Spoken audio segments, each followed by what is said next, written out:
Bonjour Florian Philippot. Bonjour. En effet, Marine Le Pen vous a retiré vos délégations. Vous êtes aujourd'hui vice-président sans attribution, vice-président virtuel. Dans ces conditions, est-ce que vous pouvez rester au Front National? Oui, on m'a dit que j'étais vice-président, donc à rien. Écoutez, je n'ai pas le goût du ridicule et je n'ai jamais eu le goût de ne rien faire. Donc, bien sûr, je quitte le Front National. C'est une sanction à laquelle vous attendiez? Je voyais la mayonnaise monter. J'ai essayé, moi, de préserver l'unité, d'aller vers le sens de la sérénité des débats en expliquant que diriger une association, loi 1901, dans le cadre d'un parti qui vise à faire débattre des gens, à aller dans le même sens tout à fait que le Front National, il n'y a jamais eu une divergence, et à aider sa communication sur des sujets essentiels, c'était important. Et j'ai eu face à moi à chaque fois de nouveaux arguments. Donc j'ai fini par comprendre, en conclure que c'était un prétexte, cette histoire d'association, et qu'il y avait un problème de fond. Vous ne refaites pas l'histoire à l'envers. Vous posez ce matin en victime, alors que Marine Le Pen a posé des avertissements, des jalons en disant on ne peut pas être à la fois président d'une association, les Patriotes, et vice-président du Front National, qui va être amené à refonder le logiciel du FN. Il y a eu des avertissements. Oui, vous l'avez bien cherché, je le dirais comme ça. J'ai créé l'association le 15 mai, et on a commencé à me dire cela début septembre. Pendant des mois, il a été dit médiatiquement que cette association, parce que c'est le cas, est un think tank en interne qui travaille à la refondation. Et d'ailleurs, ça se vérifie sur le site de l'association, très facilement, association-lespatriotes.fr. On voit bien que c'est tout à fait conforme à la ligne du Front et qu'il n'y a aucun conflit d'intérêts. Par ailleurs, je travaillais tout à fait à la refondation du Front National en interne. Et puis, on m'a dit à partir de septembre que ça créait un problème majeur, etc. Bon. Et là, je me suis dit, mais pourquoi? Non, ça ne crée pas de problème. Il n'y a aucun argument sérieux. Alors, qu'est-ce qui s'est passé? Ce qui s'est passé, c'est que, vous savez, nous sommes dans un processus de refondation. Et j'ai vu semaine après semaine, alors j'ai peut-être pas voulu le voir tout de suite, c'est vrai, que ça se passait mal, que cette refondation se passait mal, et qu'en réalité, elle cachait un retour en arrière terrible. Un retour ça veut dire quoi, du retour Front en arrière National, terrible? Le Front National rattrapé par ses vieux démons. C'est-à-dire que j'ai vu, je suis très concret, je l'ai observé ces dernières semaines, d'abord l'éviction de Sophie Montel, qui est un cadre, une élue très moderne chez nous, très moderne, pas sur une ligne ancienne, même si elle est là depuis longtemps, mais justement, les droits des femmes, elle y tient beaucoup, les libertés, la protection animale. Puis j'ai vu un de nos députés dire dédiabolisation, piège à con. Et là, je n'ai pas vu de réaction à la direction du Front National. De Marine Le Pen en particulier? Non, Marine n'a pas réagi, et puis les autres dirigeants. Moi, j'en ai été extrêmement ému, parce que je pense que précisément, moi, je suis venu pour la dédiabolisation, notamment. Je suis venu parce que les outrances du passé, c'était censé être terminé. Vous êtes senti lâché par Marine Le Pen, c'est ça que vous essayez de nous expliquer? Non, je pense que la décision qu'a prise Marine hier de ne être vice-président à rien a déçu beaucoup de militants. Je le vois d'ailleurs sur les réactions. J'ai reçu beaucoup de messages. On le voit sur les réseaux sociaux. Elle a créé l'incompréhension et la déception de beaucoup de militants. Mais moi, je ne crois pas, je n'accable pas Marine. Je ne crois pas qu'elle ait changé elle-même de conviction. Mais je pense qu'il y a des gens qui sont revenus. J'ai vu Robert Ménard, extrêmement violent, et lui, il n'a jamais utilisé, au moins lui, il n'a jamais utilisé de prétexte. Il a toujours dit il faut que Philippot dégage pour qu'on puisse de nouveau ne parler que d'immigration, être européiste et défendre un projet ultralibéral. Mais j'ai vu beaucoup de gens qui étaient partis chez Maigret à l'époque sur une offre politique très radicale, qui sont revenus récemment au Front National et qui ne sont pas mes amis. C'est une rupture affective, c'est une rupture politique. Comment vous en êtes arrivé là? Vous étiez l'indispensable numéro 2. Aujourd'hui, vous nous annoncez que vous quittez le Front National après une décision de Marine Le Pen. Écoutez, moi, je n'ai pas changé de conviction, en tout cas. Elle a changé de conviction? Je ne crois pas.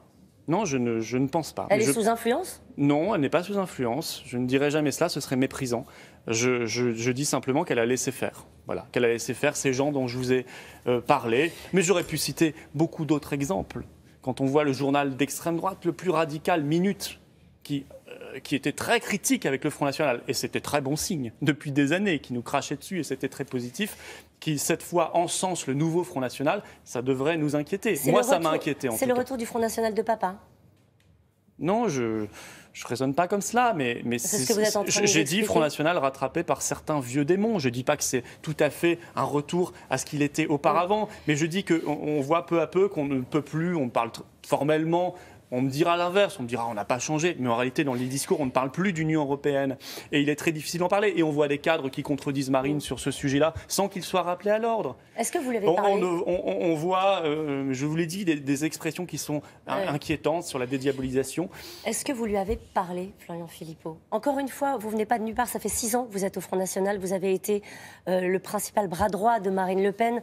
On sent bien depuis des semaines que le ton est particulièrement monté entre vous. Est-ce que vous êtes parlé depuis hier soir ? Est-ce que vous l'avez informé que vous quittiez le Front National, par exemple ? Non.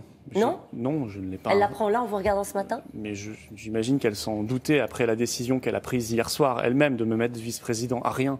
Et elle sait que je n'ai pas le goût de ne rien faire. Là, moi, je dis quel gâchis. Je pense comme beaucoup de militants et beaucoup d'électeurs doivent penser ça. Quel gâchis. Moi, ça fait 6 ans, 7 ans que je travaillais. Personne ne remet en cause, n'a jamais remis en cause ma loyauté, ma fidélité, mon travail. Je suis venu pour Marine. Je l'ai dit 100 fois, je suis le seul. Aujourd'hui, j'étais le seul, on va dire, à partir de maintenant, membre du bureau exécutif, l'instance suprême du Front National, à avoir adhéré sous Marine Le Pen. Les autres ont tous adhéré sous Jean-Marie Le Pen. Donc, tout était parfait. Et puis, j'ai vu des choses ces dernières semaines évoluer négativement. Et peut-être que dans ce nouveau projet, je n'avais pas ma place. Alors, il fallait trouver des prétextes. Il fallait trouver un prétexte parce que je n'avais plus ma place dans ce nouveau projet. Et je voyais bien que le débat était devenu impossible. On m'a dit, tu refuses la critique. Moi, refuser la critique. Mais ça fait des années que j'endure au sein du Front National des critiques parfois très dures de certains, d'autres cadres. Et que j'ai toujours fait le choix d'aller sur le débat de fond et non pas sur l'invective. Est-ce que vous, maintenant que vous avez une parole totalement libre, est-ce que vous pensez que Marine Le Pen a perdu en crédit vis-à-vis de son parti depuis le débat, depuis cette présidentielle ? Qu'est-ce que ça a changé au fond au Front National ? Moi, je n'ai jamais voulu l'accabler. Oui, le débat n'était pas réussi, mais elle a eu le courage de le dire elle-même, ce qui est déjà bien. Mais qu'est-ce que ça a changé ? Mais je crains que de mauvaises conclusions en aient été tirées. Qu'on se dise, alors peut-être qu'on n'y arrivera donc jamais et on va faire autre chose. Et on va redevenir un peu comme avant pour gérer une rente électorale. Mais on ne se donne plus les moyens de gagner. On ne se donne plus les moyens de rassembler, d'être moderne, d'être ouvert. Et on va faire cette refondation qui, en réalité, n'est pas le sens de la modernité, mais plutôt le sens d'un retour en arrière et donc d'un rétrécissement. Le Front National aurait renoncé à exercer les responsabilités depuis l'échec de la présidentielle, c'est ça que vous voulez dire ? Je ne le sais pas, je ne peux pas vous le dire. Je ne sonde pas les cœurs et les reins. Je ne crois pas que Marine Le Pen ait ça en tête. Je ne l'espère pas, en tout cas, y compris pour elle. Mais je constate que la stratégie qui est adoptée mène à cela, inéluctablement. Le rétrécissement va mener évidemment à des résultats, une audience électorale de plus en plus faible. Est-ce que certains élus vont partir avec vous ? J'ai beaucoup d'amis au Front National. Ils vont partir avec vous ? Dont des élus, je ne sais pas ce qu'ils feront, ils sont libres. Moi, vous savez, Vous leur demandez de partir ? Non, je ne me suis jamais placé, moi, dans une optique de compter les troupes ou de scission ou quoi que ce soit. Donc, je ne suis pas dans cette optique-là. Mais je sais que j'ai beaucoup d'amis. J'ai vu des milliers de commentaires de gens qui se disent « quel gâchis ». J'ai mon association où il y a plus de 2500 adhérents. Voilà, et vous savez, mon engagement politique reste absolument intact. J'ai mes mandats, député européen, conseiller régional, et je continuerai à me battre pour mon pays. C'est quoi la suite ? Si vous continuez à vous battre, j'ai vu que vous aviez ressorti la Croix de Lorraine. Je ne l'ai jamais caché, la Croix de Lorraine. Non, mais il y a eu un moment où vous aviez la rose bleue de Marine Le Pen, désormais vous avez la Croix de Lorraine. C'était pendant la campagne présidentielle. Comment est-ce que vous voyez la suite aujourd'hui ? Oui, je suis gaulliste, et je ne renoncerai, j'ai jamais renoncé à mes convictions, y compris en arrivant au Front National, et je n'y renoncerai jamais, alors je me battrai. Maintenant, sous quelle forme ? Nous verrons bien, mais ce n'est pas le lieu ici, ni le moment de le dire. Il faut que nous y réfléchissions. Mais oui, je me battrai très activement pour mon pays et l'engagement politique qui est le mien, pour que mon pays soit libre, soit indépendant, respecte et retrouve son identité nationale et une forme de justice sociale qu'on doit à tous les Français. Eh bien, que cet engagement-là, cet objectif-là soit enfin atteint. Juste, quel est le sentiment qui domine ce matin ? La rancœur, l'amertume, l'émotion quand on tourne la page de 6 ans d'engagement politique au Front National ? Non, je n'ai aucune rancœur, aucune amertume, de la déception, bien sûr, de la tristesse, très certainement. Mais en même temps, voilà, le combat pour la France doit se poursuivre parce que notre pays va mal. Or, il a beaucoup de ressources, donc il peut aller mieux demain. Merci beaucoup, Florian.